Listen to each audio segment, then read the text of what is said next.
Yeah, we can begin.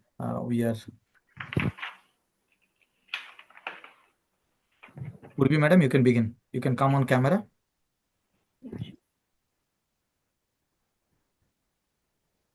Urvi, madam, can you come on camera and begin? Yeah, sure. You're off camera now. Yeah, you can begin. Good evening, everyone. It is my pleasure to welcome you all to the Global Symposium 2025, hosted by Global Alliance for Strategic Outsourcing and GCCs. Global Alliance for Strategic Outsourcing and GCCs is a distinguished initiative of the Global Council for the Promotion of International Trade, a dynamic platform dedicated to advancing the global outsourcing and global capability center GCC ecosystem. The alliance brings together industry leaders, service providers, and key stakeholders to foster collaboration, share best practices, and drive innovation. With the focus on optimizing business operations through outsourcing and enhancing the role of GCCs, it advocates for strategic excellence, digital transformation, and the integration of cutting edge technologies. The Global Symposium 2025 is a flagship event of GCPIT designed to foster meaningful dialogue and collaboration across industries. This platform provides a unique opportunity for thought leaders, innovators, policymakers, and industry experts to share insights and strategies shaping the future of business, technology, and sustainable development. Hi everyone, I'm Purvi Gupta and I'm honored to be your host for today's webinar. I'm a company secretary working presently at SimplyBiz Private Limited, Hyderabad. Today, we are thrilled to have an incredible lineup of speakers with us today. Mr. Pola Anand Naidu, who is Director of Clean Exit Consultancy Services Limited, a workplace ethics rating company, Tactical Cyber Range Simulations Private Limited, and ISAC, which will be talking to us about professional ethics at workplace for survival. Mr. Raghubabu Gunturu, founder and director of SimplyBiz Private Limited, who will be highlighting the innovative engagement models for establishing GCCs in India. And Mr. Satya Natarajan, versatile leader driving transformation, who will give us insights on the future of work and GCCs. But before we get started, a few housekeeping notes. Please keep your on mute during the session to avoid background noise. Feel free to type your questions in the chat box and we will address them during the Q&A session. This session is being recorded and we will share the recording and other resources afterwards. Without further ado, let's kick off today's session and welcome our first speaker, Mr. Satya Natarajan, who will speak on the future of work and GCCs. Satya is a dynamic leader with a passion for driving customer and business outcomes. He is renowned for building PTC's largest technical support system, which successfully addressed 85% of global customer issues and takes immense pride in fostering a team where 70% of members were first generation engineers and their families. Satya views recruitment not only as an HR activity, but as a nation building initiative. With over 25 years of hands on experience in product development and management, he has created impactful application and IoT products that have enabled digital transformation and contributed to reducing global warming. His extensive expertise spans pre-sales, marketing, product development, customer success, and technical support, making him a versatile and invaluable asset to any organization. Over to you, Mr. Natarajan. Uh, thanks a lot for that generous introduction, Purvi. And I'm delighted on the basis of invite from Santosh. Sir, you are on off camera. Can you just come on camera? Actually, I'm in the office, so I'm just kind of, putting it off. So is that okay? Yeah, proceed, no problem. Okay, so just to continue, we just met with Santosh on this global platform, and I'm thrilled to kind of share my experiences, particularly related to what is now called as GCC, Global Capability Centers. It was used to be addressed in different vocabularies as an outsource, work or process optimization, and so on and so forth. But today, in the context of today, it gives me immense pleasure to talk about my experience, is because of a thought process that was ingrained 15 to 20 years ago, where we started, where we didn't have a vocabulary called Global Capability Center. I was fortunate to have gone through the journey of building a team and a GCC from scratch. Indeed, I still remember the first day when I went to my manager, who was in between uh, in India as well as in US, literally not knowing who is my real manager, and saying that I want to build something out of my experience, and it was a global captive center. I will define the vocabularies as we go through, because for the generic audience, they might be able to find the nuances of what I'm speaking. So I went to my manager and said, like, hey, yeah, you hired me. It's just one person and me. Uh, it's a team. It's not a team beyond two people. So what do you expect me to do? The then manager said, like, if I can trust you, you can build the team to grow very, very fast, because two is still a team. And if somebody took 15 years to build, you will build it in 15 months. With that kind of a motivation, it has been a long journey, but there are so much things that we did learn through that.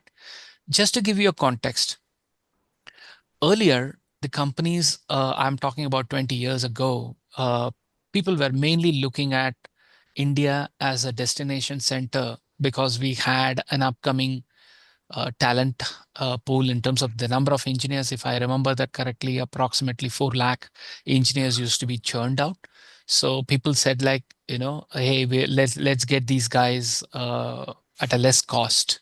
So it was more cost arbitration or cost less operations for the multinational companies. So that is how it was perceived. Indeed, if I remember this correctly, when they had offshored, within double quotes, they were saying that we need people who can speak good English. Technical is something that we will train you guys. While on the contrary, when we started the center, we knew pretty much what Indians can do, that they can learn anything in the world given an opportunity. So it was more of the hiring practice was locally, that, hey, let's get the best technical guys to do the job. And while the counterparts in another country, basically it was America, they were saying, like, no, no, no, we don't want technical people skills. We want communication skills as a top agenda. So that's where you see the nuances of how they perceive GCC versus what we try to perceive as GCC. It was just rooted in the things that at that point in time, people wanted to prove that India can do it, right? So they knew anything can be done if technical skills are there. But whereas the person who is outsourcing or building a capability center, he was looking at the comfort of to whom the audience we are going to give us support. So this is a CAD PLM pioneer company which had its roots in Boston, who wanted to kind of prepare their own capability center and operate them as their own arm. We have different models nowadays called COCO and stuff like that, but it was called then as a captive center, which means they would outsource their operations and a certain amount of business over here, but they would like to have it under their control. So for each and everything, we had to take permission of our global counterparts. So right from the initial days, where what to hire for was a learning exercise. So I simply say this for anybody who is going through the journey of GCC, the first and foremost things that you need to remember is that history repeats, and it is better to learn from history than repeat it again. So if there is anything that you need to fine tune, look at what people have done in the past, and that will give you half of what were the problems which will be common in the future also, and that which had found a solution and you can solve it. That's my first thing is if people do not know history, they are bound to repeat it again. That's the chief experience that I have. So in this conversation of setting up people-based support center, which means this software, we call them as PLM or CAD softwares, it had about 27,000 customers worldwide. So these are accounts in the relevant context. So any product company that makes a 3D product, be it Raytheon, Boeing, NASA, or Titan, Audi, all those companies need a software to produce in a digital format before they actually do it in a production format. So these are the softwares that were sold to those companies. After having sold those things, they come to us for support. So the Global Capability Center was all about developing tools, processes which are unified globally, and the talent which can support to that level of expectations of the global challenges that they used to face. So that is the context.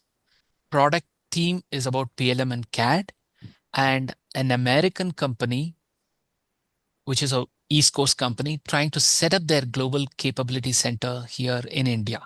That is the context. As I said initially, the way you hire, the thought process around what kind of people to hire and what are all the aspirations or jobs to be done by both the parties are quite complex. One party says like, hey, I need to establish, get confident, and then scale. While the party in India was more about, hey, we do and we do can do, but we just need opportunities. So all along we were kind of trying to say, hey, give me any calls, somehow ek jugaad karke, or we will do it, right? But Americans probably are like very methodological. They want to reassure themselves before they step in. So indeed, I remember the first set of calls were all L1 level support calls, which is trying to find out to which engineer this call should go, like a help desk sort of thing.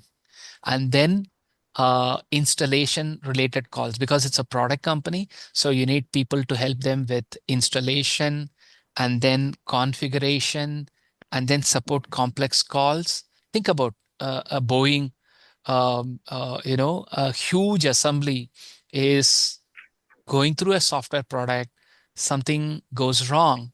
How do you support? Like it'll have like amazing lakhs and lakhs of parts loaded on a computer. For some of the performance related issues of that product to handle such a large volume of digital data, it used to even run for like 6 months. A call used to run for 6 months. So a call might be as simple as pointing to a knowledge base vis-a-vis trying to work a problem over a span of 6 months. That's the complexity of problem.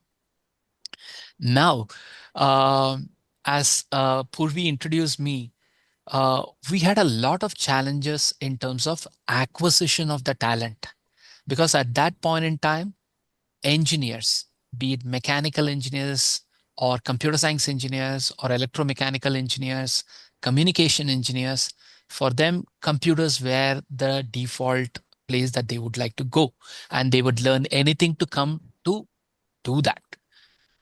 The nature of the product is that it is not just a CAD PLM product. It had something around 7 open source technologies built into it. You need to know networking. You need to know CAD as a mechanical engineer. You need to know the design intents, and you need to know how complex systems work right from operating system. So sourcing out a talent was impossible. Indeed, the kind of typical turnover ratio in terms of we call them as hiring funnel used to be like 1,000 to 1. Indeed, people used to give me awards for just scanning through so much of resume. We didn't have AI at that point in time. So literally you had to spend extra hours of time and scan through every resume because the resumes were like, I'm a computer science engineer. When we talk to them, they might know how to solve problem and get things done. But if you ask a variety of skill sets, they will falter on. So indeed, we had to scan through like 6,000 resumes to get few people.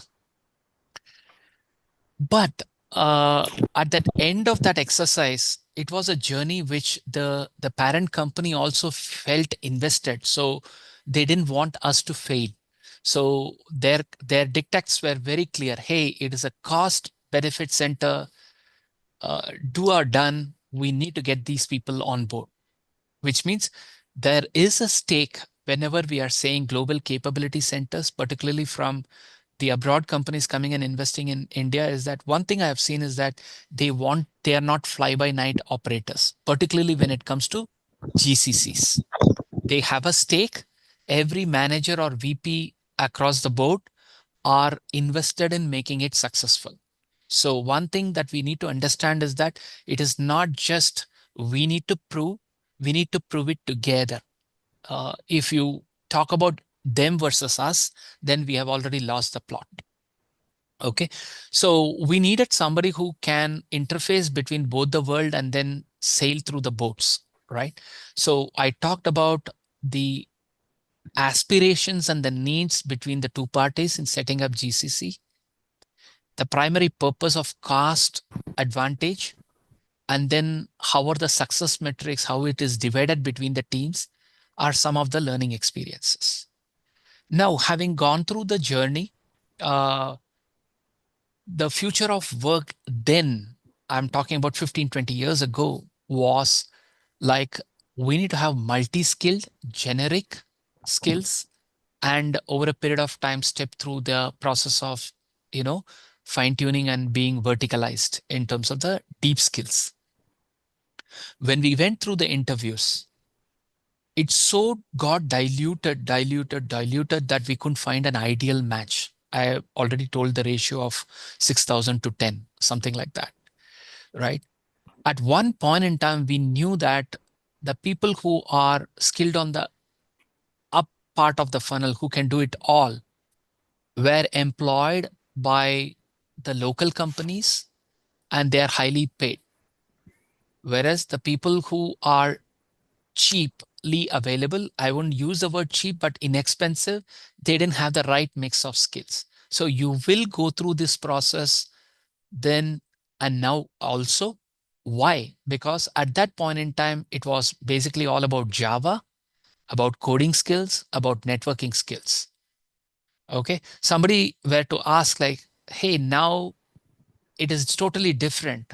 Why do you think this history will repeat? Is because though people have exposure to Python and all those things, which is the latest and greatest, we are talking about the new age skills, which are hardly like 5, 6 years old, but you want to have a potential of person who has like 15 years experience. I mean, AI is very recent in terms of operationalization. So you can't find a guy 15 years experience. So still the same thing repeats. But the problems will be constant, which means you will always have less than experienced guys for a particular job function. You need to work through this. How is because you need to have the perfect agreement between the parties. And the thing is that you need to step through the various levels of expertise as we go through, right?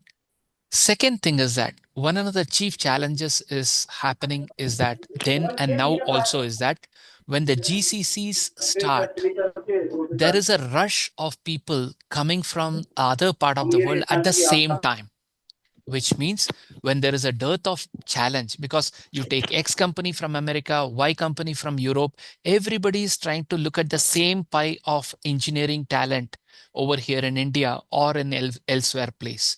So if X company goes, Y would also have a presence here because they are affected by this FOMO, fear of missing out, right? So what happens naturally because of that is that though there is a talent pool, which is a common pie, people try to have the bloodbath. Means somebody will hire a 2-year experienced guy in a GCC which is two doors next, giving a raise of like 10%, 15%, 30%, and so on.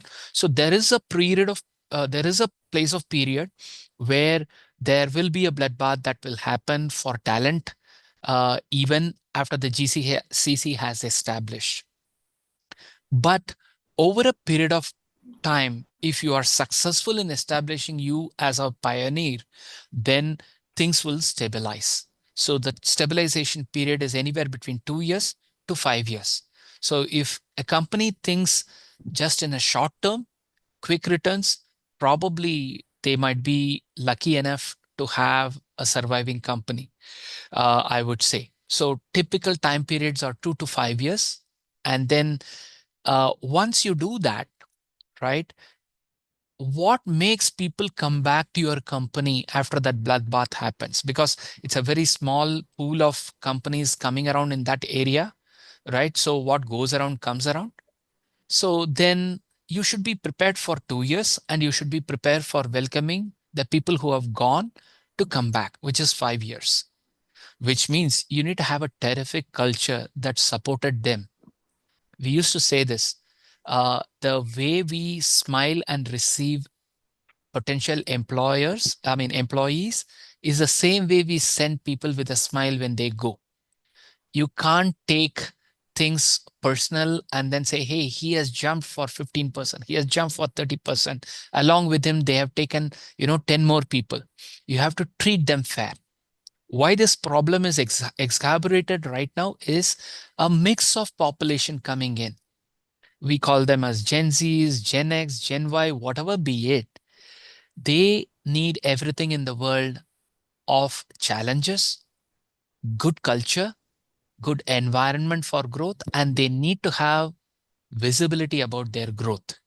So all these mixtures will still need to be done. And earlier, people can easily beat around and say like, hey, you hardly have Infosys, or, Accenture or something. So people will say, okay, fine.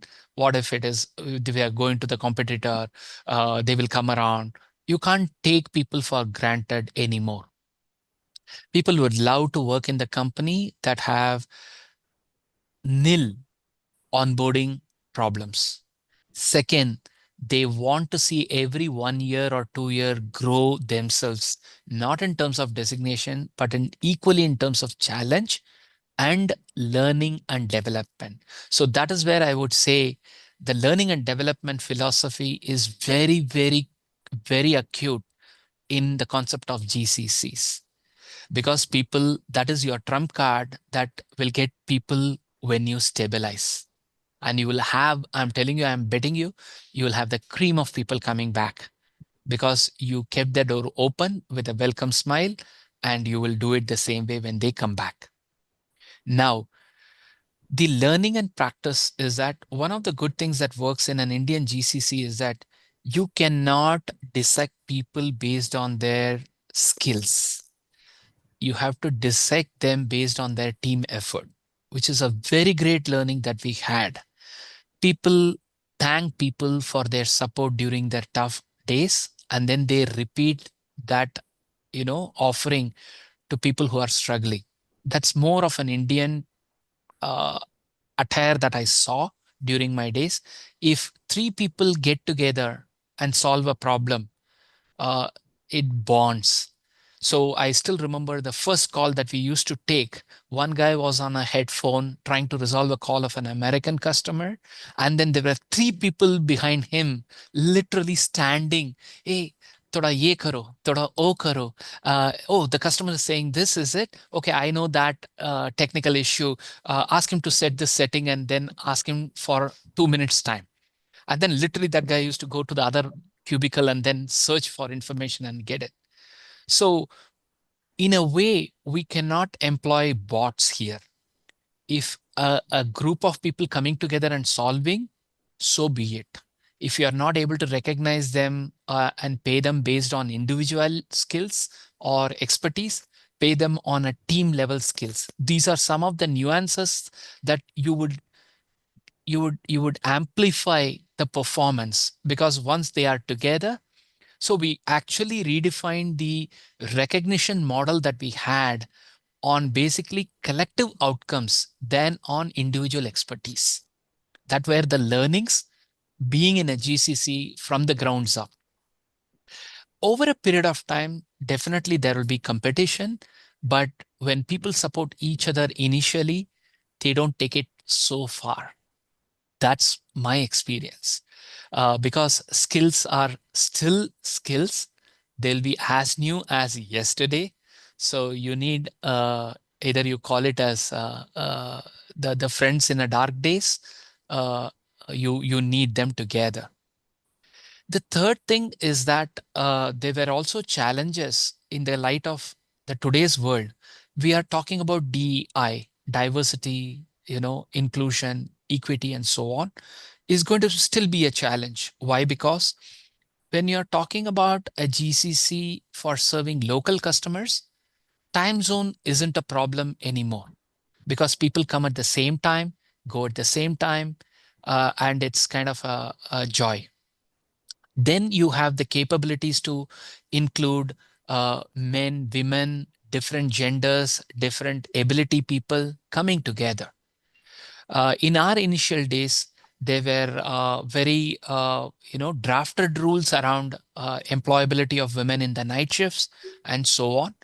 And literally, our HR could call in somebody and have them interview to only be returned with a face saying that, oh no, we don't employ girls in the night shift, not because of the skills, but because we don't have ability to kind of, have the cab driver, cab and things like that. So we have gone past those challenges. Today, if you see, irrespective of the gender, people can walk in any time zone, and work anybody comfortably without having to fear about going back home. And people are open to working in the time zone. So if you see in the today context, that is one of the problem which naturally got solved. So DEI naturally happens in India. So you don't need to go through that challenge what we had faced earlier. So I talked about the initial challenges, the success metrics of togetherness, and the challenges around how do you need to stay invested in learning and development, and as well as recognizing the need of collective output than the individual expertise. And one of the strong points from the technology enabler that we see, in the interest of time, how much more time do I have, Purvi? Sir, you have time. You can speak. Please continue. Okay. So if there is any hard stop, please let me know, because I have more to offer in 15 years. I don't want to kind of overrun the time because people value their time and I do. Okay, so next, going into the technology learning part of it, was that earlier, because of the confidence and trust between the captive centers, original place of origin, and the capability centers in India, always it used to be a stepwise support. So when a product is sold, after the product is installed, you have a lot of queries coming in and you need to teach them, hold them, and guide them and solve them. These are, at that point in time, there are cultural issues also that used to come. We will discuss later. But the predominant thing that came in from a technology perspective was that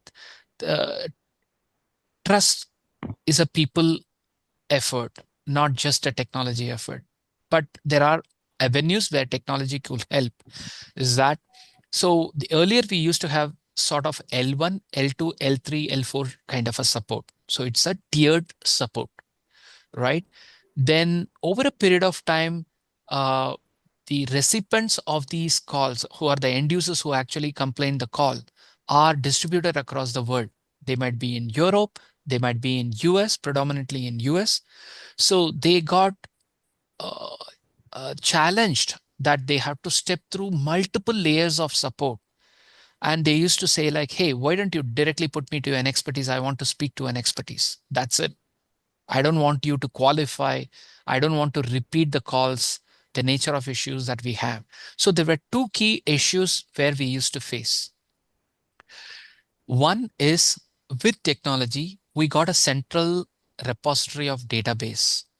which means whatever is a engineer in US who sees, the same database is what an engineer in India would see.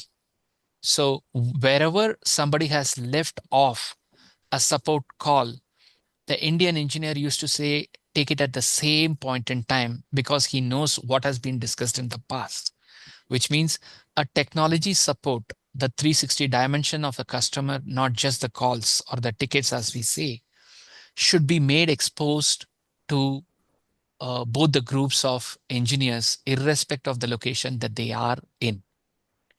Nowadays, it comes naturally, be it a call handled in US or a call transferred to India or a call originating from India handled by a US engineer, they all see the same database.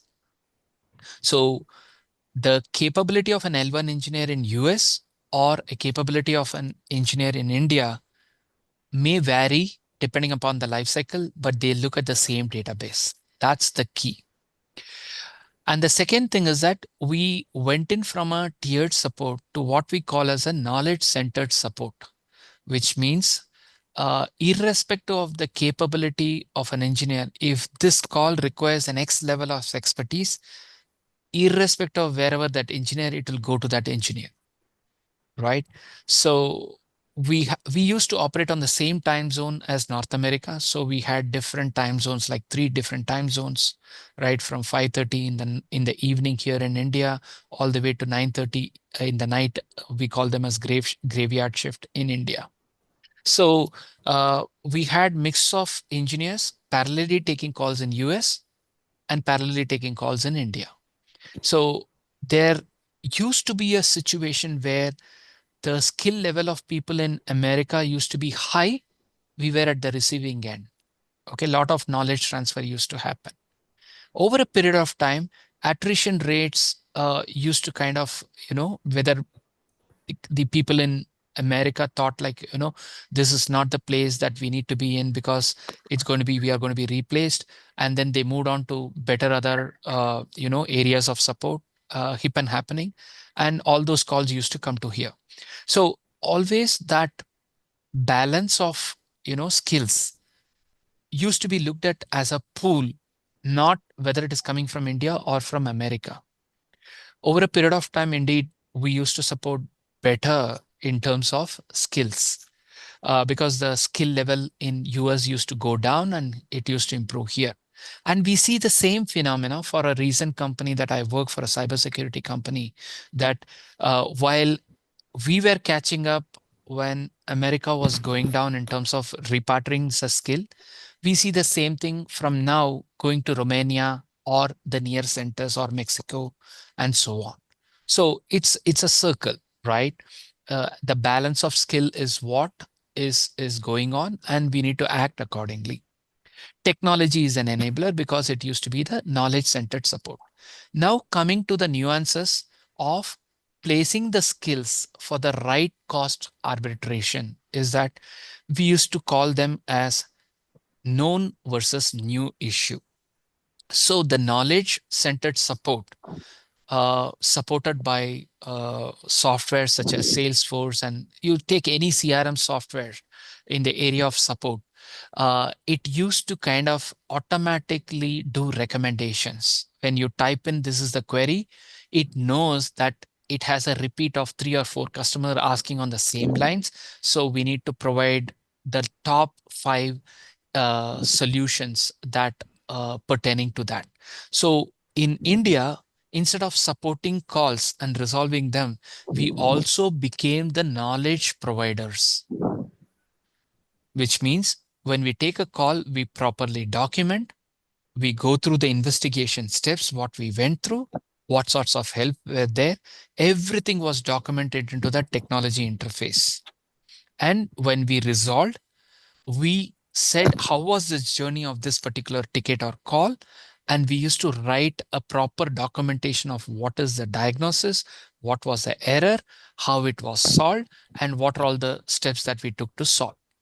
So, Sir, yeah, Satya sir, sorry for interrupting. I would request you to kindly conclude in next 3 minutes, please. yes, we'll do it. So we used to earlier we used to solve calls. The number of calls solved is your price for that. Later, we moved to actually preparing documentation about how to solve calls, create knowledge, then that used to be your recognition factor. So we actually moved from solving calls to creating knowledge, and that was a journey by itself. So technology is an enabler, and shifting roles was the enabler there. Finally, now this will be a part of any capability building center, from knowing what is skills, what roles, what is the changing dynamics, how technology can play, and what is the evolving roles as well. Finally, I would like to conclude GCC is not about cost alone. It is about looking at the dimension of enabling capabilities, and India is poised at a higher level just because of the facts that we produce engineers. The technology is a leveler in terms of the world, because if you see a technology coming in the world, X part of the world, in India also it will come. Now you have one more extra reason to be the natural source for GCC, is because we are not only servicing processes, skills, but we are also becoming the startup, hotbed of the world, which means a skill that is needed, a product that is produced, you can see them on the horizon here in India that people already might have skills for. So what I would conclude is that GCC is a worldwide concept, okay? But India is poised because of the fact that look at it as a nation building exercise. You will have a complete plethora of opportunities. You have people, you have technologies, you are having people interested in investing in global capability center. And for a person who has led 100 odd knowledge center, moving from a process outsourcing to a knowledge center, uh, history isn't any different. We know the problems, we know the solutions. Make the best use of it. Thank you. Thank you so much, sir. We have few questions for you. Sir, given your background in creating impactful customer success frameworks, how can GCCs redefine customer engagement and deliver enhanced business outcomes in a competitive global landscape? Yep. One of the things I would say is uh, technology is same. You take Salesforce as a CRM platform to service your customer. Salesforce is everywhere, be it in US or in India or in Colombo or wherever it is, right? So the undue advantage of technology being a differentiator is no more a problem. You have the same platform, right? Skilling is on the same platform. People have the same qualification. So that is no more a leveler, I would say, or a USP. Where the leveler or the USP is in terms of people. So a Gen Z or Gen X person in US is equally the same person in India, because they have been exposed to the same set of challenges, same set of technologies, and same set of aspiration. I don't see an aspirational difference between a person wanting to work from home here vis-a-vis a Canadian or an American. Because if you just take across the world, be it Bangalore, be it Pune, or be it Boston, you have the same traffic problem everywhere. So people want to get back to home as fast as they can. If you give them a chance of work from home, everybody would do. And indeed, the cost of operating from home is as equivalent in India, which is affordable, as equivalent in US. So those are all levelers. If you don't say that, okay, all of you have to strictly come to office, then you might end up with a problem. So don't create problems. You already have everything in your favor. So I would sum it up that a USP is in terms of acknowledging the current generation's need while making use of the expertise of the previous generation's experience. Don't mess up is my watchword. At the same time, the thing is that we have everything in our favor to bring about that USP, what is required is patience and perseverance as a learning from the history. We will go through doing those mistakes again and again. If we are mindful and we do it, we have enough to do it. The watchword is don't mess up. The kind word is perceive. We will be successful. Thanks a lot, sir. Thanks a lot for your valuable insights. Now, let's dive into the next session by Mr. Raghubabu Kunduru on innovative engagement models for establishing DCCs in India. Mr. Raghubabu Kunduru is a founder and director of Simplibus Private Limited. Mr. Raghu is a seasoned company secretary, legal, and business professional with an impressive career spanning close to 3 decades. His deep expertise in corporate law, compliance, M&A, and capital markets has enabled him to become a trusted advisor to numerous business and entrepreneurs. He's a Thai Hyderabad charter member, early stage investor, and ecosystem contributor for startups and SMBs. He has invested in over 30 companies. Raghu is also on the board of a few Indian companies having an international presence, which gives him a global perspective of business. With a keen eye for identifying market trends and opportunities, Raghu founded Simplibus Private Limited to address the complex challenges faced by emerging and growing companies. Simplibus offers entity management services and GCC solutions to funded startups and small and medium businesses. Over to you, Raghu sir. Yeah, hi everyone. Thank you, Purvi, for that wonderful introduction. I think session delivered by Satya. I mean, he had set a fantastic context. Taking us to the journey where it started, maybe 15, 20 years back. What used to be called ODC, shared offices, captive centers. Now is become now it is being called as GCC. More sophisticated word. And also we have earned this title. We have created this market segment. We have created this industry segment.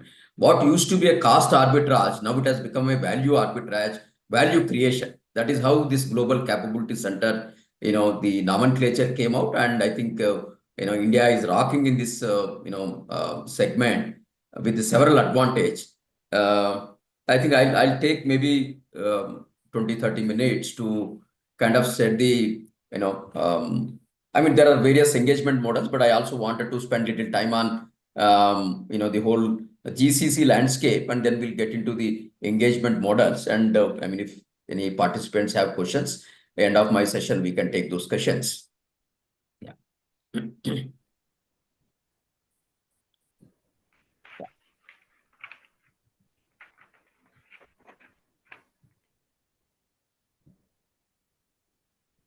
I mean, 1 second.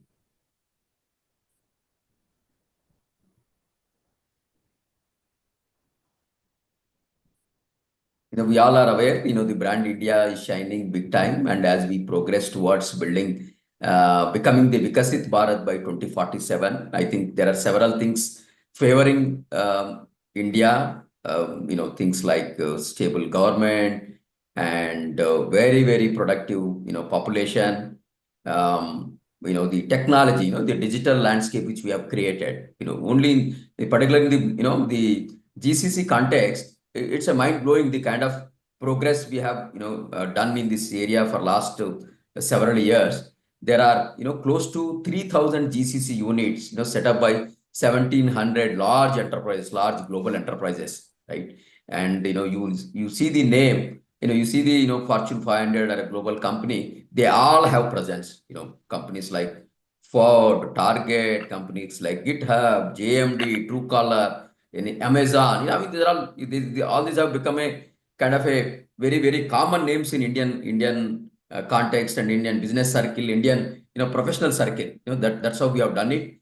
I mean, the another very, very important thing which is driving this JCC wave, right? We have close to 3.7 million talent pool, software engineers with AI and AML kind of skills. I think we don't know China, what is the talent pool, but obviously given a largest English speaking technical talent pool, I think we have that largest talent pool here. And 460,000 with new age tech skills, which are required for the GCCs. And I mean, even on the startup side, we are growing phenomenally. We have 140,000 startups who are there in India, which is again growing maybe 25-30% year on year. And the combined revenue of all the GCCs in India, we're talking about around $65 billion. And we have a digital skilled force, broadly, all the software engineers and who have a digital skills is around 5.4 million. And AI professionals alone, we are talking about, 416K out of 3.7 million. We are talking about 416,000 professionals, AI professionals available. I mean, we all are aware, right? The kind of demand for these professionals. I mean, the kind of disruption we are witnessing, a one new player, shaking the markets like anything, right? It is shaking the government, shaking the, business. One deep seek, the Chinese guys who launched 2 days back, could, create a huge impact in terms of market cap, how the several large enterprises needs to look at the space, the political alignment and the, the professionals, a lot of us who work in this domain, how do we align, what is expected? I mean, the kind of disruption we are trying to witness is, unimaginable. I think I see this as first time in the human history, the way, the pace at which, the technological advancement which is happening, which is impacting everything in the, in the space, right? In the earth space, every part of the life. Yeah. I mean, why India? I think, I don't think it's still what I want to say is, I mean, it is bought, right? Why India? I don't think it's a no more a question. It is an accepted fact.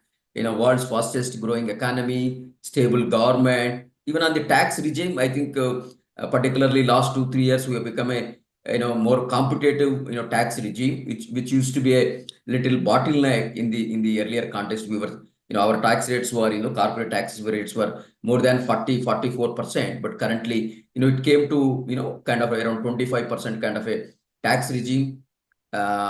Robust banking and financial institution, extensive digitization. I think the digital landscape, digital infrastructure which we have created, I think that is another very, very, very important. What I see is one is the talent pool. Second is the digital infrastructure, which is enabling these large companies to come and set up. There are no questions. Do you have a bandwidth? Do you have a smartphone? How is your privacy? How are your servers? What is your electricity availability? Do you have a grade A infrastructure? All these questions are behind. Maybe they were very relevant maybe 10 years back, 20 years back.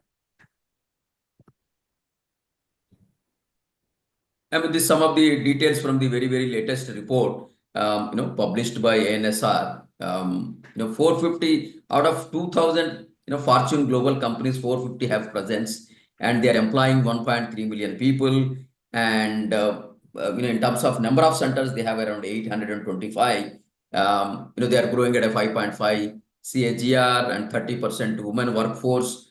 I mean, this is likely to grow up. I mean, while we say we have 2,000 GCCs, we are likely to become 3,000, 3,500. We are expected to grow 10 to 15% year on year. I mean, this only takes care of some component of the number of companies who are coming to India. GCC, some of this definition itself, right? I mean, what do we mean by in terms of how are we saying there are only 1,800 GCCs? I think I was trying to figure out. I believe a single campus having around 3,000 people and more is considered as a GCC for this definition, right? But there are several mid-market companies, there are several SMBs, global SMBs, coming and operating in India. They have a capability center, right? I mean, there could be people, 50 people, 100 people, 200, 500, 1,000, 2,000. So if you take that as a whole pool of GCCs, I think that is going to be few thousand numbers. It could be maybe 20,000, 30,000 kind of a number. But for whatever reason, somebody has defined GCC and said there are 1,800 GCC, but there's a lot more companies and GCCs which are in India, which is growing. That's a very, very large pool. That can be 5 times of what we are talking actually.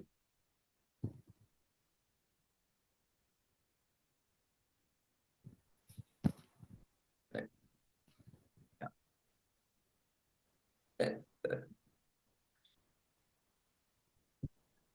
Yeah. So while the journey last 20-30 years, more so for last 10 years, large Fortune 500 companies, large companies all over the world have come to India. But what we are witnessing now, maybe last 1 to 2 years, particularly maybe last couple of months, and what we are seeing, a lot of mid-market companies are going to come. Mid-market companies could be somebody with a 100 million revenue to 500 million revenue. Maybe the large enterprises generally 1 billion and more kind of a thing. But a lot of mid-market companies, SMBs between 100 to 500 million are likely to are already coming. They are going to come in big numbers, right? I mean, what is motivation? I think Satya has explained, very detailedly. It's talent, right? I mean, obviously that is the rarest, resource which every enterprise needs to have, that right talent. That is what is driving all the GCCs. I mean, while the first phase of so-called GCCs, maybe you call it as a captives, they were driven by the cost factors. This is a low-end work, instead of doing in the expensive environment, let me offshore it to the, low cost of operations where the salaries are very, very low. That's how we started. But today, it is not the driver. It is an incidental benefit. Definitely, still we have huge, decent amount of cost arbitrage, but, it is not the driver. Driver is the talent, the excellent human resources we have. All these companies, wanted the talent to come. So that is established in big time. And the lot of SMBs and mid-market companies are going to come in the, bring several, GCCs. Now we wanted to look at, typically what is the, life cycle, how does the decision making happens? Why one makes this decision, right? If you look at mostly, these decisions are, the sponsors typically of the CEOs, CFOs, CTOs, CIOs. If you see this CXO level, what is their KRA? KRA is productivity, profitability, growth, right? This is what whatever they do. I mean, it falls in these categories. Am I becoming relevant 3 years from now? How is my profitability? Can I go at this, a particular rate of growth? How do I make my new investments? Where does my growth comes? Inorganic, organic? Where do I invest? How do I do innovate? How do I stay ahead of my competition? These are the questions, right? When these questions are asked, right? I mean, obviously, one important thing is even in the inorganic, your own growth journey, cost optimization, innovation, building new products and new services, going to the new markets. These are all the things, right? So, I mean, these decision making depends upon the kind of GCC one looking at. I mean, there are strategic functions, there are operational functions, right? If it is a strategic function, I mean, if it is a strategic function, the decision has to come from a board level or a CEO level, right? But sometimes it could be a large, enterprise with a huge tech team, right? A huge tech team spread over multiple geographies and multiple service providers, right? But you want to optimize that. Then the decision could be of a CTO or a CIO.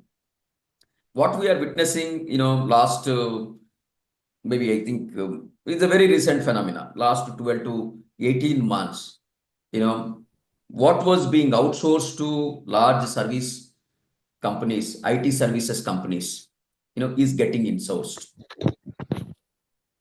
Why is this happening? I mean, increasingly, right? Everybody wanted to show growth. They wanted to have control on their own resources, outcomes, outputs. What has worked maybe for large IT services companies in India, maybe last 25, 30 years, I think started changing. Large enterprises are moving towards insourcing. I mean, it's also insourcing, and then maybe because I'm insourcing, I need to build a capability center. Now, these IT services companies now seeing this trend, instead of losing that client, they are trying to get into a model of build, operate, and transfer. I'm already serving you. I have 500 people working for your project, but I'm happy to transition this instead of doing overnight and lose that business. I'm happy to build a model around it, and over 3 years, I will transition to a principal. That is Sir, what the trend which is happening. So coming back to on the the decision makers, as I said, it could be CEO and board level, or it could be CTO Raghu or a sir, CFO kind of a thing, right? Raghu sir, Now, yes. sir, sorry for interrupting. I would request you to kindly conclude in next 10 minutes, please. Okay. Sure. Yeah. So the other piece is what kind of functions, either strategic function or could be you have a operational function, right? You have technology as a function, you have a marketing as a function, you have a finance as a function, you have a market, the business development as a function, digital marketing as a function, customer service as a function. What kind of functions I wanted to drive from my capability center? So there are companies who are trying to, technology outsourcing, technology capability center. I mean, it's, there's a lot of maturity in India. There are maybe 60% of the, GCCs are tech capability centers. Maybe another 30-40% are, other capability center. Increasingly, maybe, I mean, while we have large BFSI companies, banking, financial services companies who came even, maybe 10 years back, but that's a big piece, finance operations, accounting operations, payables, receivables, all that got, are getting outsourced and, GCC are doing. So other than the tech and finance, a lot of other functions are being done through these GCCs now, marketing function, business development function, tendering function, like that, based on the, company requirement, those functions are getting, done through the GCCs. Most important, the stakeholders, the beneficiaries are the kind of little affected parties have to be made part of this decision making. When somebody says, I wanted to start a GCC in India, it is not that you set up everything and then, try to bring the stakeholders. I just want to give a bit of example here. We were working with one foreign company in setting up their GCC, and they want to build a tech capability center with 100 plus people. Tech, also cyber security. These are the two functions they want to do it. The company is a large fashion brand, having more than 3,000 outlets all over the world, and over the period of time they acquired the businesses in various markets. In London, they have acquired business. Australia, they have acquired business. So they were present in, 4 or 5 large markets. They have acquired, it's a lot of legacy systems. They have also several service providers, right? There are large, there are several service providers, large service providers, and they also have their own third-party service provider in India. But somewhere they felt they need to get a more control. They need to have a holistic solution for their entire tech capability. They want to in-house. So they brought in a team from all these locations. The CTO brought in the technology head in multiple locations, and the business functions which are connected to this. They formed a group, and then the decision was made. Then they got into the market. How do we? And then comes to the why do we want to do? What outcomes we want to achieve? How do I measure? Is it in number of people, it in number of productivity? That's very, very important. The goal and the measuring metrics is very, very important as we start, right? Otherwise it's very difficult. There's no measurement, there is no, we can't, evaluate. We don't know, are we succeeding or, money is going into drain. That's how this piece has to be done in the setting up this is very, very, very important. Given lack of little time, I'll just get into the the engagement models, right? Typically, these are the four broad engagement models, or four broad ways this GCC can be set up. Um, Given some of these companies are coming first time to India, and culture, talent, infrastructure, regulatory environment, all of this is definitely new to them. Therefore, instead of going on their own and taking risk, unknown risk, they wanted to go with a trusted partner and who have enough experience in this domain. That is where this build, operate, transfer model comes. I know these are generally logged in for 3 to 7 years, and these operator also gives you a lot of comfort in terms of ability to hire, given the lot of knowledge in terms of local markets, culture, talent availability, screening ability, all of that. So it becomes very, very easy to go with the build, operate, and transfer kind of a model. And then over maybe 5 to 7 years, this entire thing is transitioned to the parent company. The company manages on its own. This is generally for a very, very large companies. And sometimes this is also measured in terms of how many processes I am able to move here. It's also gradual and phased manner. Maybe we keep seeing headlines, right? X company want to go with 3,000 people, 5,000 people. It doesn't happen in 1 year or 6 months. It takes 3 to 5 years. You start with 2, 3 processes, put a small team, and work on it, see that is started delivering, then you pick up the another process and keep increasing it. So that's what is the build, operate, transfer. You work with a local partner who is capable and work on it. Pay as you go is more of a for the kind of an SMBs, and we wanted to test the water with a smaller scale, or sometimes it is possible. I have a very, very small project. I want to do some innovative project, which sometimes large companies get lost, given their own hierarchical structure, lack of focus. Then this pay as you go becomes very, very important.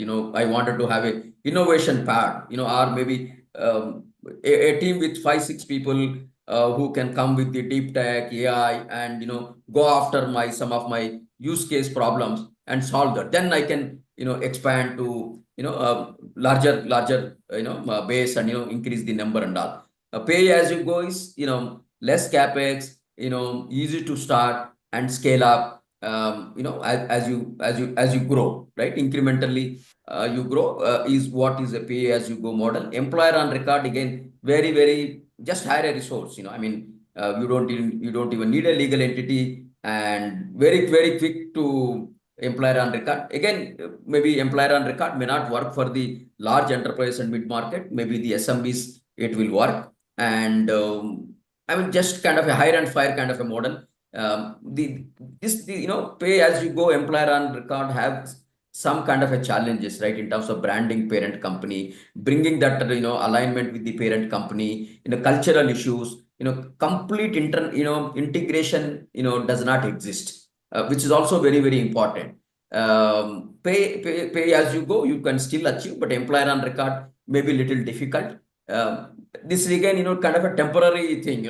Before I commit bigger investment, bigger project, I want to test for 6 to 12 months, get the feel about the resources, everything, their capability. Then I can go to a pay as you go, or a build, operate, and transfer. And the hybrid is the combination. The combination of all of these. Which happens. But majority is build, operate, transfer, and pay as you go are the significant models which are in which are majority of them are doing through these models. Yeah, I mean that's where I wanted to stop. I mean, if you have any questions, we can take. Sure, sir. Thank you for the presentation, sir. We have one question for you too. So, given your extensive experience in corporate law, compliance, and startup ecosystem, how do you see strategic outsourcing enabling GCC to streamline operations while maintaining compliance and navigating regulatory complexities in emerging markets like India? No, no. Fortunately, I mean, Indian market is very, very matured. You have a lot of, talent available and the service providers available. What is needed is we need to work with the trusted partners, who have done this so that, risk can be mitigated. That's the beauty. The talent is available. Either the independent professionals or the firms with this kind of skill set is available. Today, several areas, risk is mitigated. I mean, the better planning, and engaging with the right people. What it matters. There are risks. There are challenges in terms of little bit of ease of doing business, or maybe transfer pricing regulations. We may encounter some bottlenecks, but if we are well prepared, we know that this is what is likely to happen. This will take time. This is how we need to mitigate. Then it becomes a if you know that there is a this is what the problem, this is how you can mitigate, then it journey becomes smooth. There is nothing what I call the sudden, then there is a problem. If you have not envisioned, then there's a problem. If you know that this is how the journey is going to be, then you are better prepared, you can handle better. Thank you, sir. Thanks a lot for your valuable insights and patience in answering our question. Now let's jump to our final session by Mr. Pola Anand Naidu, who is adjunct professor at National Academy of Legal Studies and Research, University, Hyderabad. Retired Group Captain Pola Anand Naidu has over 30 years of experience in multicultural technology-driven large organizations in senior position in management, operations, and policy intervention. He has joined Akash Law as a transactional practitioner with domain knowledge in aviation, defense, and aeroscape, media and broadcasting, contract management, administration, HR litigation management. He served as Additional Director General in Doordarshan and All India Radio, Prasar Bharati heading corporate HR, administration, PR and IT, media operations, litigation management, security, CSR, government collaborations, and international relations. He has been a keynote speaker at international events. Presently, he is associated with Nalsar University of Law, teaching aviation laws, transactional practitioner, and consulting with Akash Law, director of Clean Exit Consultancy Services Limited, a workplace company, Tactical Cyber Range Simulations Private Limited, and ESAC, which are all startups. Over to you to talk to us, sir, on professional ethics at workplace for survival. Thank you very much and very good evening. Can you hear me? Yes, sir, we can hear you. And can you see my screen? Yes, sir.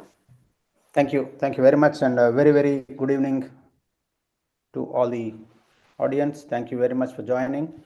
Thank you for that lovely introduction. A little too long. I think next time I will shorten it. But thank you. And I must thank the speakers before me, Mr. Satya, as well as Suresh Babu Garu, for giving a nice, leading to what I'm going to speak about. One talking about the GCCs, and the other one is enabling the GCCs to function better. And what a better way to get the platform wherein I am able to speak about the people part. And the technology and other things are there, of course, but the most important part is the people, and especially in today's technology world where AI is talked about and it's going to rule the world, literally. Already we are seeing the war on generative AI, and what is happening with all kinds of things that are happening between two big powers.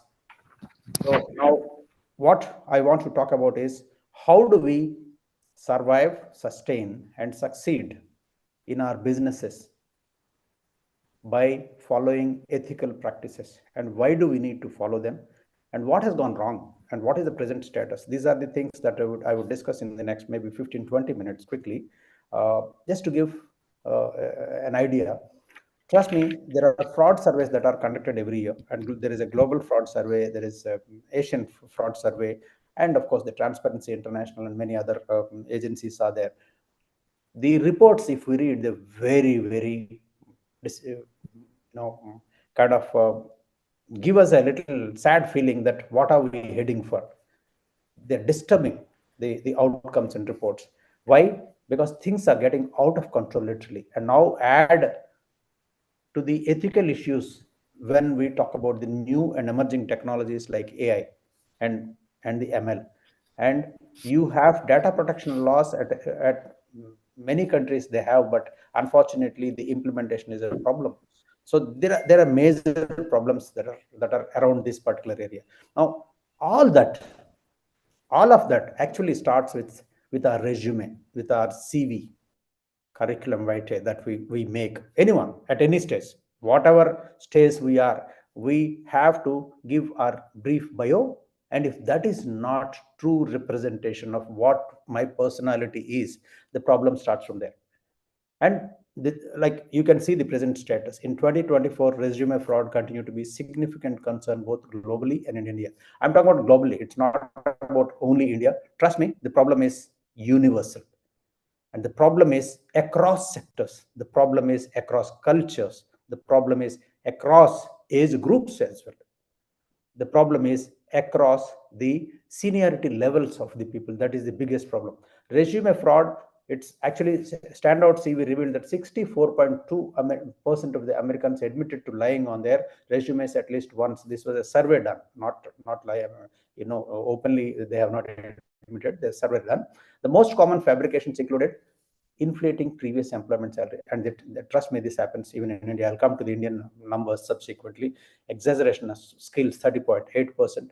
Embellishing work experience, whether it is internship or work experience, it happens and it is a fact. And this is causing a big dent on benchmarking of the salaries of the employees at every level, whether it is fresher level or at senior level. We are not able to benchmark the salaries because everyone is lying. That's the problem. Not everyone, but just see the numbers. Alarmingly, more than half of the respondents indicated that they would lie again to secure a desired job. And here it's talking about embellishing the work experience and internship and other things. There is a bigger problem there. I'll just discuss that. Ethical implications. There's a University of North Carolina Ethics and Policy Center a study which says lying on a resume violates fundamental. The policy says violates fundamental principles of honesty and integrity, and this is reiterated actually by the ISO also, which talks about this. Okay, compliance management is what is the ISO on, and it talks about how one is actually denting honesty and integrity by not being ethical. The severity of these ethical breaches varies from minor exaggerations. Actually, they are more on the other side, significant fabrications. Okay, each carrying its own ethical weight. Indian conditions, just a couple of things that I want to mention. High incidence of fake CVs. Trust me, 10% of Indian CVs contain discrepancies, and because we are large number, the numbers are 47 million. But this is 10% is not an aberration. 10% to 12% is the average across the countries. That's the biggest problem. At every seniority level, it's happening. If we can fix this problem, I think most of the things are taken care. And how do we fix that? I'll come to it later. Okay, resume fraud among executives. The KPMG survey says, even senior executives, conflict of interest has become a very, very, very common factor at senior levels after getting into the job by giving fraudulent resumes or CVs. Okay. Now, this is a standout CV, though. Over half of the employees report lying on resume. Just see, when it comes to different industries, there is not much of difference. I mean, between 65 to 79 is the difference. We are saying that across the industries, there is a problem, and that continues to grow. Okay. And lying about salary, it's between 26.5 or 25 to 32. Not much of a variation, but almost almost these are the factors that are being lied about: salary, work experience, college degrees and internships, job titles. Many of them give the chat gpt and these ai apps, and there are many apps which can generate resumes. People are using these to create newer and newer even the job uh, appointments and designations that they have, job titles that they have. When looking at age ranges, the study finds that younger people are more likely to have lied on their age. Now, this is the problem. The genesis of the problem is this, where we need to fix the younger generation. That is the stage where we need to fix this problem. Now, there are some things that are being done, but possibly it's just the beginning, and it has to happen at an international, at a global level. That is the requirement now. Now, ai resumes search on Google is 1592% increase between 2022 to 2023. 1592%. This is happening despite the fact that the verification also is being done by using AI. People are getting caught left, right, and center. I'll give you one example. Uh, there was a news article where some students from India have been charge sheeted on the charge of threat to homeland security in US because they have lied on their resume when they went for higher education. Recently, there was a news in Germany. I'm talking about what is in the news, but otherwise the fact remains that every country is facing this problem, whether it is uh, America or Europe or wherever it is. Almost all countries are having this problem, and it needs to be addressed. Some important incidents that I'll just discuss. One entire HR team actually was terminated because they relied too much without checking on the technology. Now, this is a big problem, especially when we are talking about the cheating that is done in the data that is inputted, the machine learning data sets that are inputted, how correct they are, how accurate they are, where are they coming from, are they representative of the data that is likely to be used on the target participant and audience. Now, these are some of the things that will definitely cause a lot of difficulty. If we rely blindly on technology for HR management, it can cause a lot of difficulty. Now, racial biases in hiring. This is a very important incident that has happened. Alia Jones created a fake LinkedIn profile under the name Emily Osborne and AI generated white woman to expose racial biases in job hiring. Despite having identical qualifications and experiences, the fictitious profile received significantly more job interviews. Now, this is something which happens actually. This is the problem: racial discrimination. Now, DEI we talk about, okay, integration and all that. Unfortunately, when it comes to the individual biases, they are not yet overcome. Okay, that case is how this is how it has happened, and between the white and black, there's a huge difference. That's what the cases come to. Now, AMS Inform, a company has done a survey, and these are the findings. 50% of the people lie in their resumes. 85% of the employers have caught candidates lying. Now, is it that only the employees are lying? Unfortunately, it's a culture. I think Satya was talking about culture building. Yes, culture building is a continuous process and a long-term process to bring a certain culture. Maintaining that culture is a continuous process. Now, that actually starts from top down. When I say top down, it's Tatas, for example. In the most ethical companies in the world, there are only, I think, two companies, and Wipro and Tata Motors. Now, why Tatas are there? They are there because they have been following ethical practices for a long time. They have established and maintained. Wipro established and maintained. Wipro, you get a pink slip if you have been identified to have fudged even 1 rupee of your travel expense. You are gone. That's as simple as that. Now, this is something which is needs to be emulated. Now, when we have such things, obviously things will improve. But only two companies in the top 100 in ethical companies from India. Now, when we talk about top 100, every country has these problems. That's my worry. So this is a global problem we need to address. 85% of the employers have caught lying, and most of them The employers also are actually encouraging the people to do it. That is the biggest problem. The top line, inflated skills, Python, when we were talking about, Satya was elaborately talking about skills, whether we need skills or we don't very really care about the required skills. Skills can be acquired subsequently after the individual has joined. Also, it is attitude and aptitude that matter a lot. Absolutely, absolutely right. That there, a little deficiency in skills can always be made good, especially with technology support. He was talking about support from 2-3 people. Now let us take it as technology support. It's done thing. But if there is a deficiency in attitude, if there is a problem in ethical practices that one practice at the workplace, it's difficult to fix. That is where we have to catch them young. We have to catch them very young, so that at least for 5 years, if they're maintaining honest CV, the DNA gets it gets into the DNA, and we hopefully will maintain that honesty. That's what is the expectation. Okay, 1 in 4 background checks reveal discrepancies, mismatched employment dates, yes, mostly unearned degrees, certifications, the qualifications. 33% lie about education history, like incomplete degrees. Executives also lie. Previous job titles misrepresentation. I think we have discussed already in the international scenario.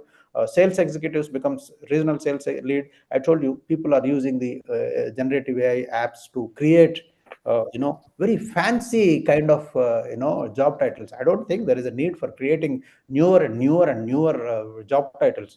I know a company where a young girl, as a fresher of MBA, joined the company, and she was given the title Chief Growth Officer. And when she went and met the first, serious client to sell something, that person asked, "Okay, you are the Chief Growth Officer. Who are the other growth officers with you?" "No one else." "Okay, you are the Chief Growth Officer. What is growth that you are actually responsible for?" It's a startup. So now, why do you need to give the fancy title of Chief Growth Officer for a fresher immediately after MBA? Come on, be realistic about the title. There's no need to be really fancy. Strategy and all those things, very fancy kind of titles. I think we will have to be realistic in what an individual is expected to do and give that title. That's what it is. Okay. Employment dates faked, yes. Falsified references many times. And trust me, if the references are called back and they say, "No, we don't even know." Okay, employers lose millions in terms of time. There's a Times of India study, accent study. What it says is, it is almost 27 times of the employees CTC, that is the cost if a mishire has happened. And mishire, especially if it is in terms of the professional ethics, it's many more times, because we don't know what kind of loss is going to be caused. Internal frauds have become so very seriously denting. Today, with one click of a button, whole data of the company can be transferred. And just imagine if something like that happens, and in Indian context or the GDPR context, the penalties are so very huge. Huge penalties are there if the data is leaked out. Data breach is happening. And what if individual is, we have known in the recent past some of the companies which have gone into the dark web with the data, and the claims were that the insiders have provided that data. And that is where we need to address, fix the problem at the very beginning. That's what is more important. Instead of wasting your money and time after recruiting him and repenting, fix it at the beginning. Ask him, are you ethically committed? This is the beginning of the career which it should happen. Now, these are the things that we have already discussed. Trainability and deployment. I just want to say a few more words, because both the speakers ahead of me have spoken about it in a different context, of course. But what I want to say is, if I am a fresher and I give a 3-page resume saying that I know this skills I have, and the HR guy, poor thing, he doesn't even know where to deploy me. He doesn't know what to train me, because my resume shows I know everything on earth. I mean, the latest are the futuristic skills also. There's something which has not even happened now. He knows. Recently, there was a tweet by one of the very well-known industrialist, said an IIT candidate was interviewed by a company for some job role. So the candidate was asked, do you know what technologies we use? And the student said, I will know it. Once I join you, I will know it, and I will. Now just imagine that. He has written in his resume those skills. In the resume, he has written that he knows those skills. He has possesses those skills. And he's asked about it, he is not. No, this just imagine that kind of a situation. Where do we deploy him? I have taken him, and today the scenario is such. I think Satya was speaking about the cybersecurity industry. In cybersecurity industry, two things are very, very critical. One, I need persons with experience. Where do they get experience from? I mean, if I don't hire freshers, how will they get experience? They can't come out of their mother's womb with experience. Like in mythology, we had Abhimanyu coming out with all the skills to use be the best archer. No, that's not the way. Experience has to come, but for that you have to have trust, because the cybersecurity professional has access to all your crown jewels. How do you trust him? This is a problem that we are facing now. The deployability is required to be today. If I take him, I want him to be deployed today. But the bigger problem is no cybersecurity. I mean, not no.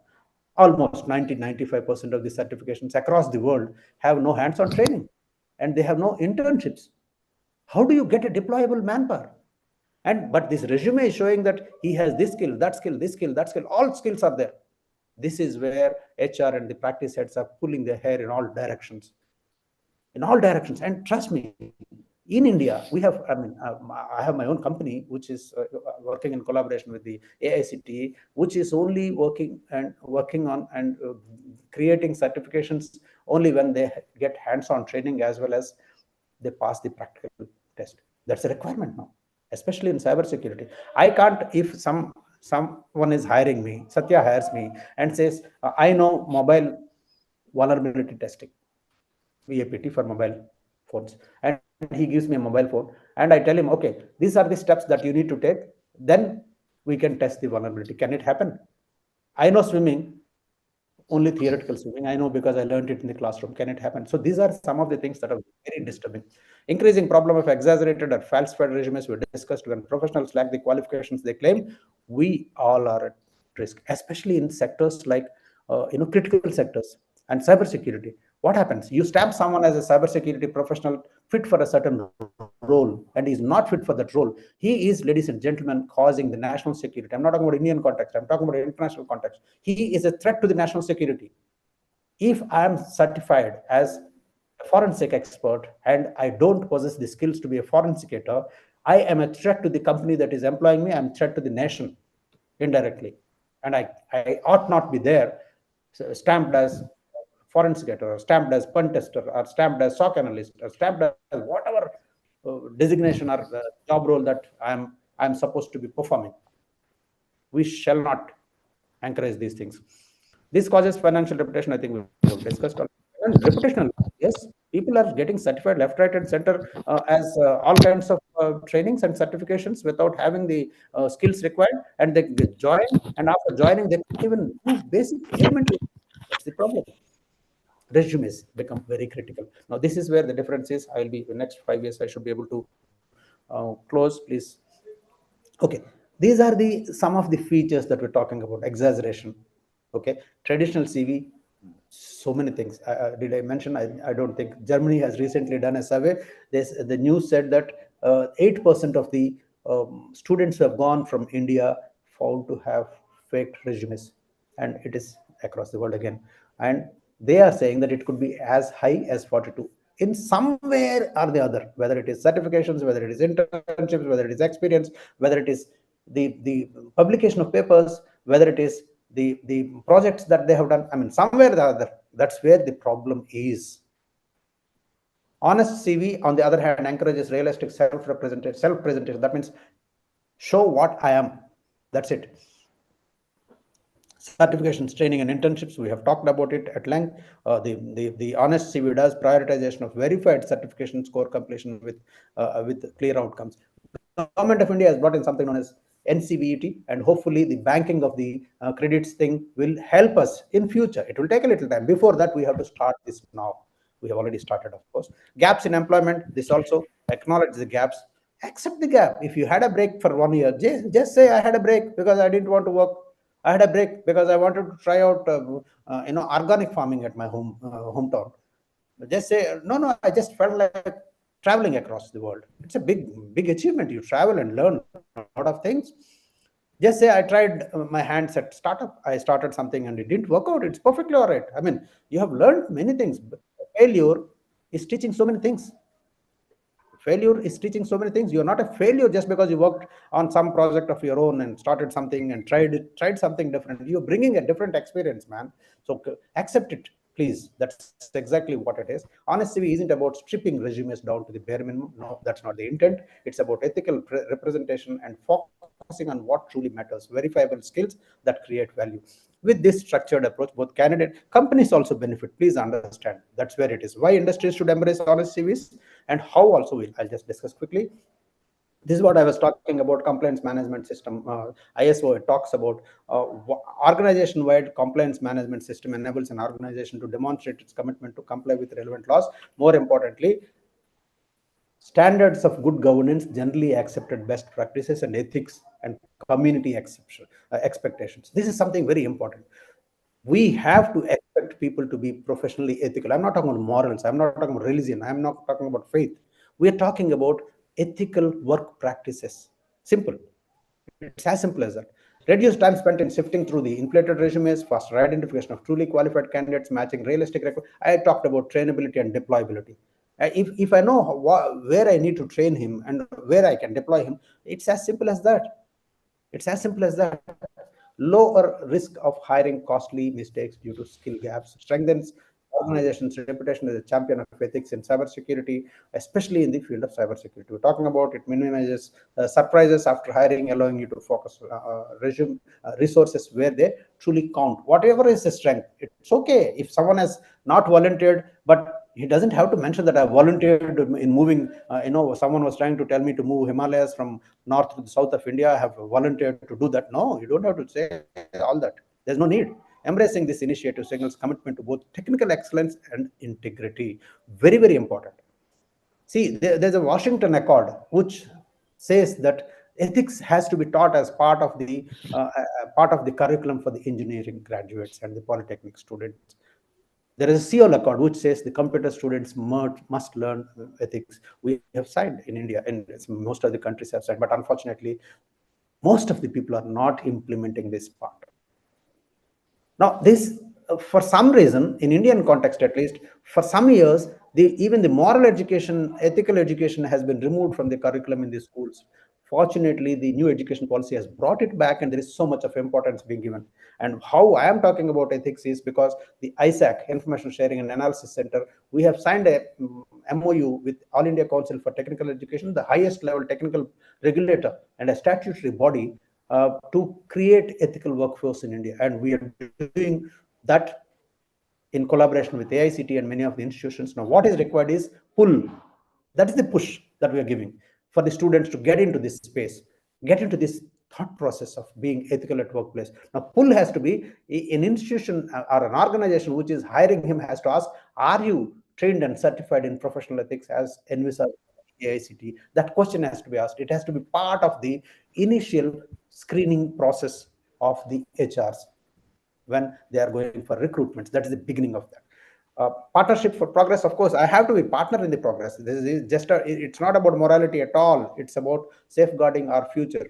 That is where your survival, the company's survival, is going to come from. And once you survive, sustenance becomes much easier, and then you may lead to success. That's exactly what it is. And if you have a couple of guys who are defrauding you, who are leaking out data, who is leaking out the tender that you have filled, where are you going to succeed?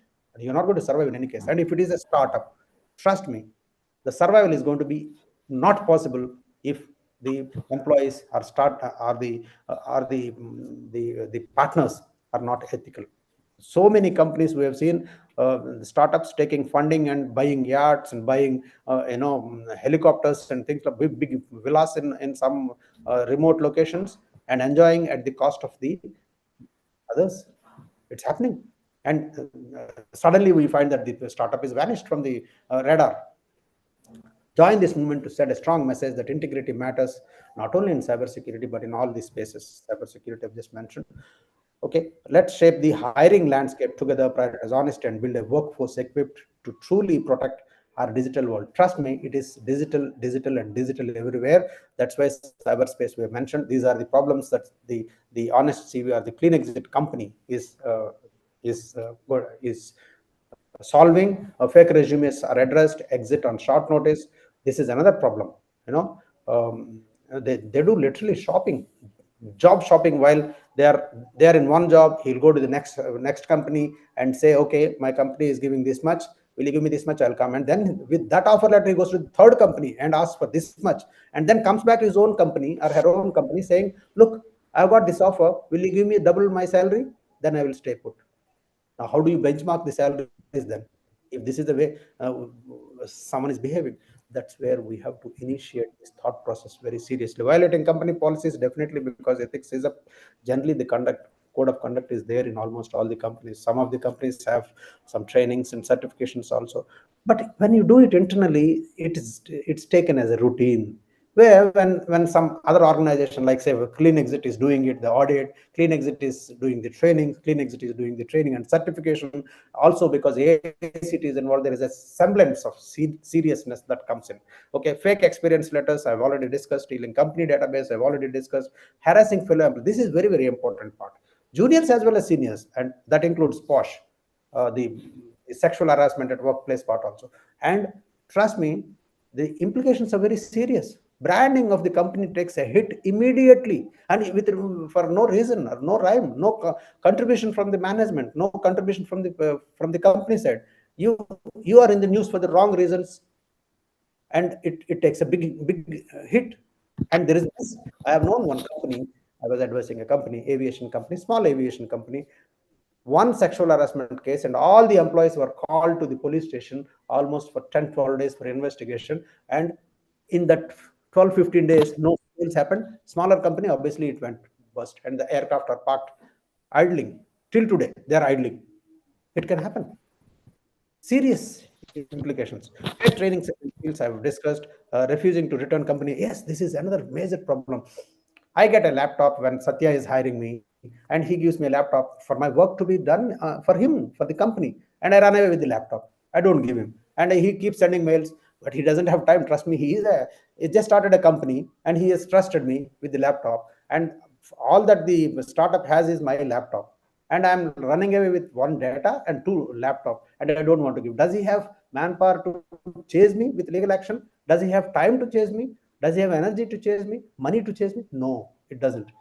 And he won't. He just leaves it. Unfortunately, it's gone. And for a startup which is bootstrapped, one laptop loss is company closure. That's as simple as that. So what we have done, a fidelity guarantee against me. That means Satya, once when he employs me, I'm coming with a guarantee. Like my father used to earlier days, the fathers or parents used to say, he's my son, I guarantee his good conduct. That's how they used to employ earlier. Similarly, there is a fidelity guarantee by a public sector insurance company, especially in the Indian context, because insurance policies are different in different countries. I'm not talking about the global situation now. I'm talking about Indian situation where there is a fidelity guarantee. If I don't return my laptop, Satya's company will get the cost of the laptop from the insurer.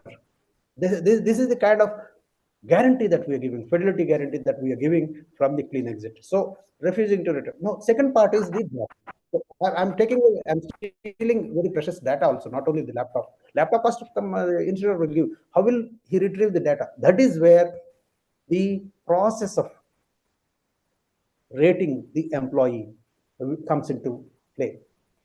I'll tell you an example. There was one chef in a five-star hotel. He wanted a certain percentage of hike just before Deepavali. He tried to bargain with HR. HR said, "Look, this year I will not be able to give this much. Let us do this much now, and after 6 months I'll revise. We'll sit and do the appraisal." He kept quiet. He didn't say anything. One day before Deepavali, he goes on leave, and along with him, he takes 7-8 people on leave. Good cooks. Now what happens? It's a five-star property, and talk of block booking. Oh, people.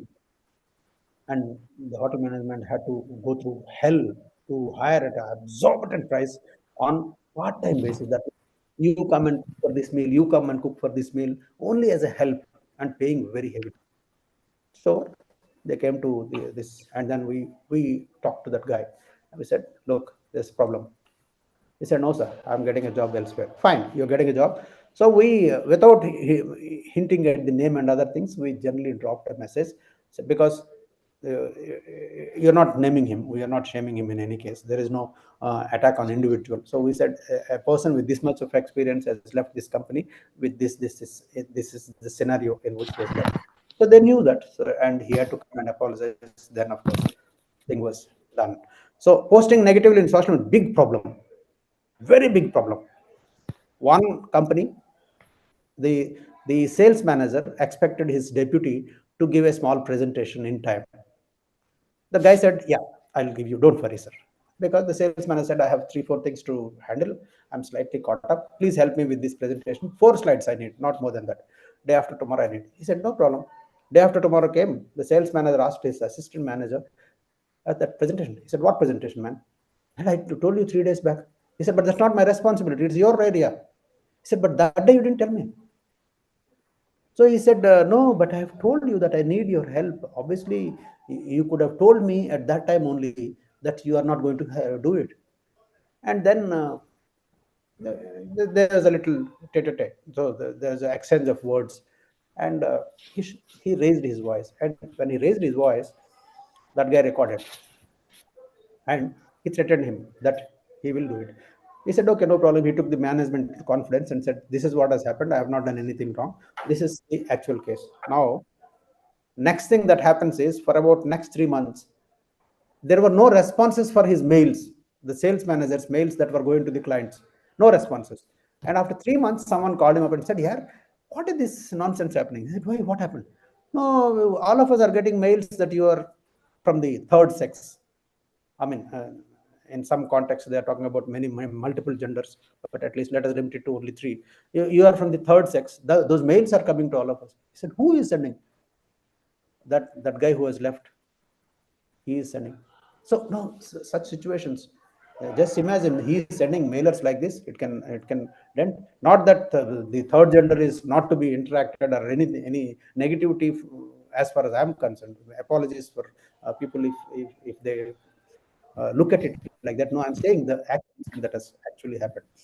Okay, the Honest CV campaign we're running with the All India Council for Technical Education to create professionally ethical workforce in India. And the campaign is free of cost, no charges, no cost. So when you next hire someone, please ask, are you trained and certified as per the AICTE expected norms for the creation of ethical workforce? Sign up, commit for Honest CV, and get online training and give the Honest CV assessment. Commit yourself and get a badge and other benefits. Commit yourself to being honest at workplace. This is all required. And if you wish to have a certification, you wish to have a fidelity guarantee, which will give confidence to the employer when you go to the employer, saying that, or you, if you are an employer and you are taking people, you can ask him, "Okay, how about fidelity guarantee, because you're coming fresh. I don't know whether you will we will see you lasting for long, or you are at the very beginning only we must get very clear." That's how it can be. And this is what is contact details, the coordinates, in case if anyone wishes to contact. We have training modules for 2 hours, 4 hours, 6 hours, 8 hours, 16 hours for professional ethics at workplace. And we will be able to deliver. Of course, those cost a little money. Okay, not much. But this training for the students is free of cost from through the AICT portal. Our MOU is there on the All India Council for Technical Education, Government of India's web portal. The certification can be gotten through AICTE also. That's all I have. If anyone has any question, I'm ready to answer. I'll be very happy to respond to the questions you have. Sure, sure. Yes, sir, we have. Thank you so much for sharing such valuable insights on employee engagement, and thank you for the presentation.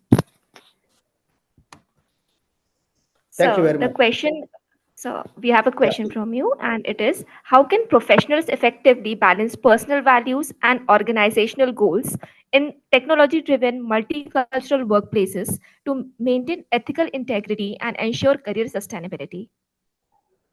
Thank you. Very, very important question. See, values always will flow into our workspace. It's not that they are like I'm at home and I wear a different cloth when I go to the office, so my values are left at home, and they are different value sets that come into play. But the ethical practices are not belief based only, not faith based only, not value based only. They are a set of code of conduct, and those codes of conduct is generally laid down by the companies. The companies take a lot of pain in creating the code of conduct.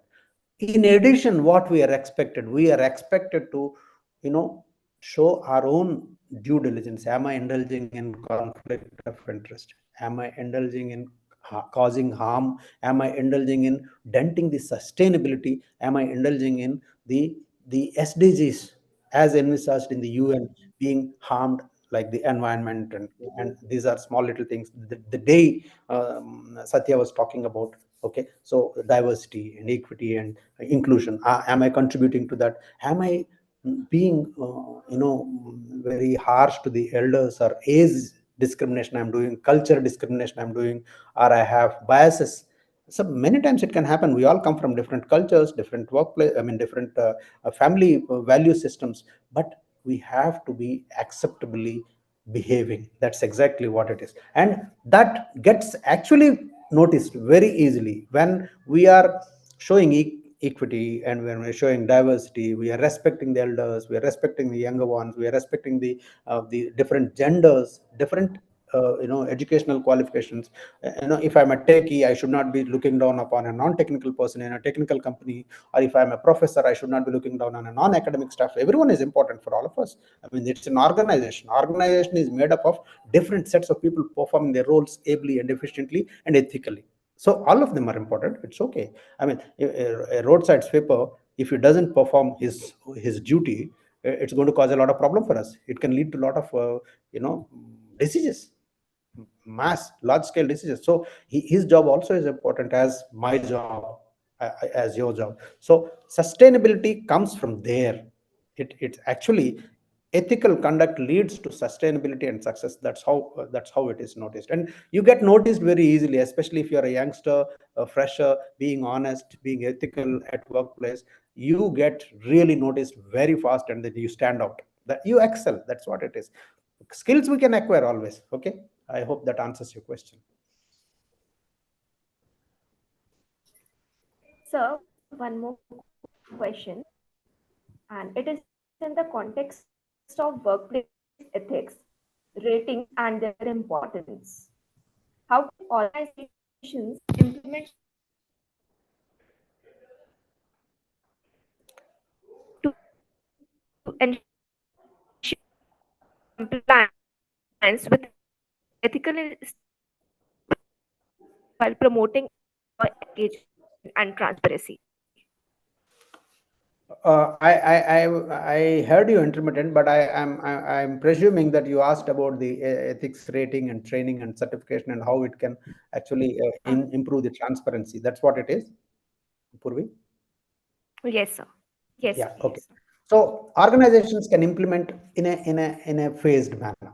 Now, initially, they can have, okay, the freshers, whoever is coming, they can start with them, and the top down, the top people can commit themselves to being ethical, and then have some training sessions in general, so that all are brought onto the same platform of talking about an ethical culture being created. That's very, very important.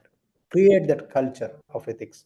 That's how it should start. And of course, the fidelity guarantee can be given. See, there are some companies, what they do, they will for example, I have a company, I have 20 people, and out of that 18 people are more than 1 year, and they have been good to me, they have contributed to my growth. So what I do, okay, I'm giving a bonus to you, I'm taking fidelity guarantee on you. So it's finally going to benefit me only. It's an assurance. Two things happen. One, when I have a fidelity guarantee against me, if I do something wrong, I will be paying for it, although insurance pays, but there is a black spot on my career, my growth. So I will be careful.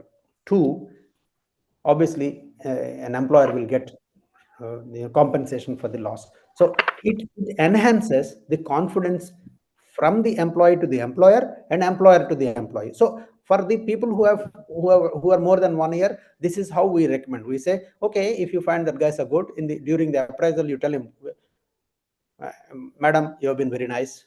Last 1 year, you have contributed well to the company. I am taking a fidelity guarantee on your name for your benefit only, for 5 lakhs, 10 lakhs, 15 lakhs, depending on the exposure that one may have. So that is one way of giving the fidelity guarantee. Training is a culture building is a constant process. It takes time, and you have to maintain that standard. So training and annual certification possibly should be there. Audits, very, very important. Also, especially you talked about companies which are medium and small, I thought. So they don't have specific committees to deal with the ethics and other aspects. Get a company which is an expert, an outsider. There is a third party validation that is happening on your own processes for audit, on your own processes. If there is any complaint that is there, many companies don't have the people for internal complaints committee to be dealing with posh matters and all that. We give that also. When you have a third party, obviously the credibility of the whole process is much more, and it adds to the reputation of the company. Similarly, social media presence, and we talk to them often, maybe once in 3 months or something like that, to be careful in the social media. What all things can go wrong by being a little casual in posting or retweeting or following. Even sometimes following also can be viewed negatively, because if a certain idiosyncrasies are being endorsed, then it can lead to certain problems. So that is how we recommend to the companies to start slow, start with the freshers, and then move towards the higher levels. Okay. Thank you so much, sir. Once again, thanks a lot for your amazing insights and for answering all our questions so wonderfully. No doubt it's been a very inspiring program. We have explored important aspects for GCCs and professional ethics at workplace. A huge thank you to our incredible speakers for sharing their expertise and insights. We are grateful for your time and the wealth of knowledge you have shared today. Last but not the least, thank you to our wonderful audience for joining us and contributing with your questions and enthusiasm. We hope you leave with actionable strategies and fresh perspectives. Be sure to connect with us and our speakers on social media platforms, website to continue the conversation, and don't forget to mark your calendars for the next event where we will dive even deeper into the transformations going on in GCCs and strategic outsourcing. Until next time, this is Purvi signing off. Stay inspired and keep driving change. Thank you. Thank you, Purvi, and thank you all very much. Thank you. Thank you. Thank you. Thank you. Thank you. Thank you all.